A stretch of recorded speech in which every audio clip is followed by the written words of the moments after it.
아마 전기차 못지않게 고민이 많이 되셨을 겁니다. 내연기관차 사신 분들도 그렇지 않나요? 친환경이다 뭐다 해서 내연기관차가 전체적으로 후퇴하는 분위기인데 이걸 지금 사도 되나 하는 스트레스가 분명 있었을 거잖아요. 그런데 이런 분들한테는 축하할 만한 일이라고 볼 수도 있습니다. 얼마 전까지는 정부와 전기차가 친환경을 외치면서 현실은 하이브리드 차를 비롯한 내연기관 엔진 기반 차들이 많이 팔린다는 괴리감이 어느 정도 있었잖아요. 그런데 이번에는 아예 정부도 내연기관 엔진을 위한 정책을 내세웠다는 게 가장 큰 차이입니다. 이 덕에 내연기관 차를 타는 분들은 당분간 걱정거리가 줄어들 걸로 보이고요. 그런데 또 그렇다고 해서 이게 전기차는 답이 아니었다 이런 식으로 흘러가기에는 무리가 있습니다. 어떤 내용인지 쉽고 빠르게 정리해드리겠습니다.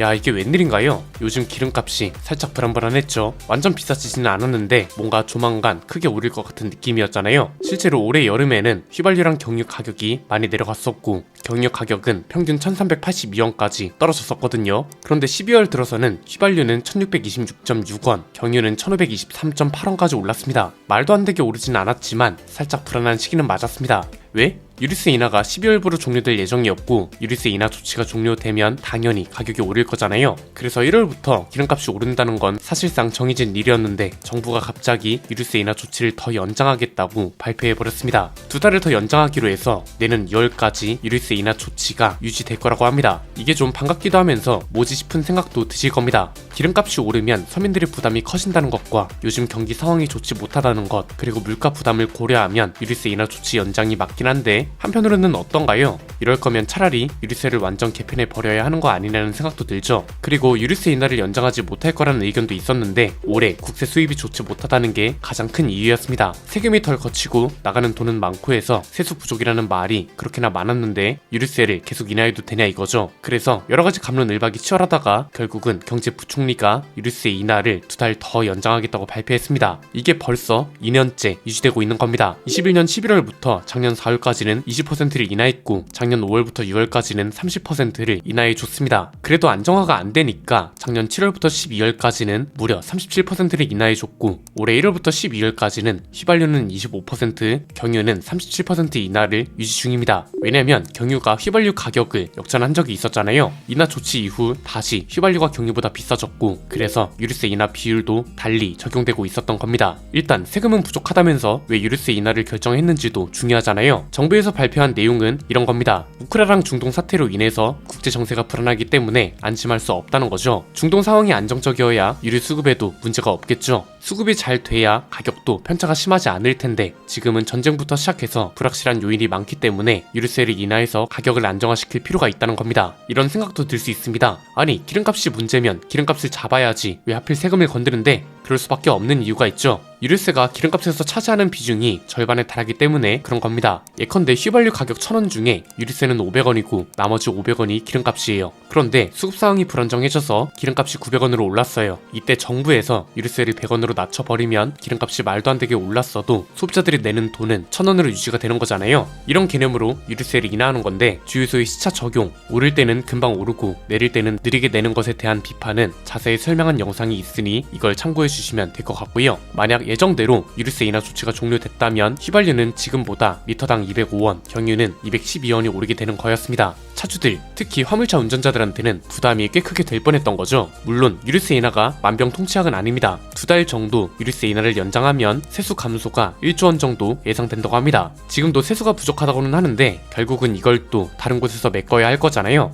그래서 이게 내년 4월 총선을 앞두고 보여주기식 좋지 아니냐는 의견도 일각에서 있었거든요. 정부에서 뭐라고 답변을 했냐면 올해 정부의 물가 목표가 2%대인데 이미 넉 달 연속 물가가 3%를 기록하고 있다는 거죠. 그래서 유류세 정상화가 물가 상승으로 이어질 수 있는 위험이 있고 총선 때문에 그런 거라는 오해를 사지 않으려고 2개월만 연장했다고 설명했습니다. 실제로 소비자 물가 상승률을 보면 7월쯤 잠깐 2%로 내려왔다가 다시 3%를 유지하고 있거든요. 품목별로 얼마나 오르고 내렸는지를 보면 대부분이 크게 오르고 있는 반면에 유류세 인하 조치를 한 석유 제품은 마이너스를 기록한 걸 알 수 있습니다. 전기차를 안 타는 차주들 입장에선 축하할 만한 일이죠. 당장 차 유지비에서 가장 많은 비중을 차지하는 기름값 부담이 덜해지고 특히 하이브리드 차를 타는 차주들한테는 더할 나위 없이 좋은 소식이라고도 볼 수 있습니다. 가뜩이나 기름값도 일반 내연기관차보다 덜 들어가는데 기름값이 내려가거나 유지된다고 하니 그럴 수밖에요. 이게 또 하이브리드 차가 정답이다, 전기차가 정답이다 이런 논쟁으로 이어질 수 있는데 이미 우리나라는 방향이 어느 정도 정해진 상태죠. 승용차 쪽은 하이브리드 차가 대세라는 게 증명됐습니다. 좀 더 정확하게 표현하자면 하이브리드 차가 우리나라 자동차 시장의 특징이 되어버린 겁니다. 하이브리드 차를 굉장히 많이 만들어 팔고 있는 현대기아차의 본진이기도 하면서 실제 소비자들도 하이브리드 차를 많이 산다는 걸 이미 통계 자료가 증명해주고 있잖아요. 이건 딱히 특별하게 볼 필요가 없는 게 우리나라가 이상한 게 아니라 우리나라 자동차 시장 성향이 그렇다고만 이해하면 되는 겁니다. 비유하자면 일본도 하이브리드 차가 대세잖아요. 여기도 그럴 수밖에 없는 게 일본 자동차 회사들이 하이브리드 차 시장에선 최상위권입니다. 그러니 당연히 일본 자국에서 하이브리드가 가장 잘 팔리는 거고 우리나라도 마찬가지라고 보시면 되는 거죠. 이거랑 동시에 상용차 쪽은 다를 거란 전망도 있었죠. 승용차보다 버스나 트럭 같은 상용차가 전기차로 먼저 대체될 거란 전망도 많았거든요. 이것도 일부는 맞습니다. 왜냐면 배터리를 가득 실을 수 있는 버스는 전동화가 유리할 수 있고 실제로 그래서 시내버스가 전기버스로 바뀌는 사례도 굉장히 많잖아요.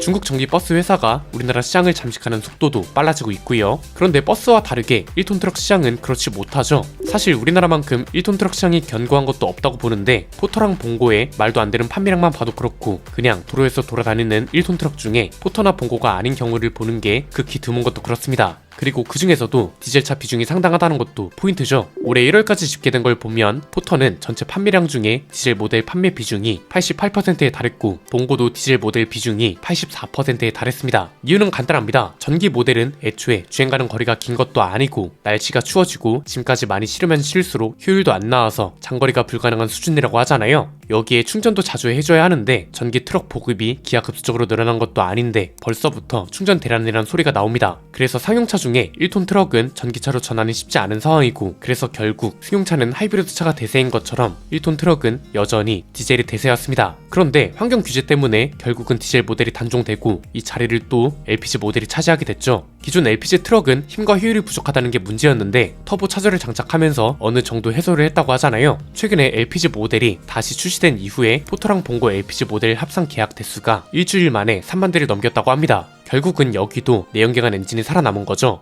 야, 이거 그럼 대체 어떻게 되는 건가요? 결국 전기차는 답이 아니었고 내연기관차가 끝까지 살아남을 거다, 뭐 이렇게 보는 게 맞을까요? 이런 해석이 존재하지 않는 건 아니지만 저는 개인적으로 이건 너무 같다고 보고요. 그냥 간단하게 표현하면 이게 맞을 것 같습니다. 우리나라는 10년, 20년 뒤에 전기차도 많아지고 하이브리드 차도 그에 못지않게 많은 나라가 될 거란 겁니다. 아예 미국처럼 고배기량 내연기관 차 위주거나 전기차만 만드는 나라라면 모르겠습니다. 그런데 우리는 전기차도 많이 만들고 하이브리드 차도 많이 만들고 전기차보다는 하이브리드 차를 타기 편한 나라라는 것도 부정할 수가 없잖아요. 최근에는 제네시스도 하이브리드 모델이 도입될 거란 소식이 나왔죠. 현대기아차 후륜 기반 하이브리드 시스템을 새롭게 개발한다는 보도가 있었고 이미 현대차 그룹은 하이브리드 차가 대세고 여기에 KGM도 하이브리드 신차를 출시한다고 하고 르노도 하이브리드 신차가 중심인 상황입니다. 앞으로도 유리세 인하와 같이 내연기관 엔진 기반의 차를 타고 다니는 분들한테 유리하거나 필요한 정책이 계속해서 나올 수밖에 없을 겁니다. 완전한 내연기관 차는 사라지겠지만 하이브리드라는 새로운 형태의 내연기관 차가 친환경차로 분류되면서 계속 유지가 될 거니까요. 무엇보다 다른 나라들보다도 우리나라랑 일본은 하이브리드 차가 오래 유지될 거고 시간이 지난 이후에도 전체 자동차 시장의 절반 정도는 전기차가 아니고 이 자리는 또 하이브리드 차가 차지할 수밖에 없습니다. 좋게 보면 배터리 전기차와 하이브리드 차로 나뉘는 미래 자동차 시장에 우리나라는 기업과 소비자 모두가 준비되어 있다고 볼 수도 있지 않을까요? 오늘 내용은 여기까지입니다. 내용이 유익하셨다면 구독과 좋아요, 알림 설정 부탁드립니다. 지금까지 저는 안피디였습니다. 감사합니다.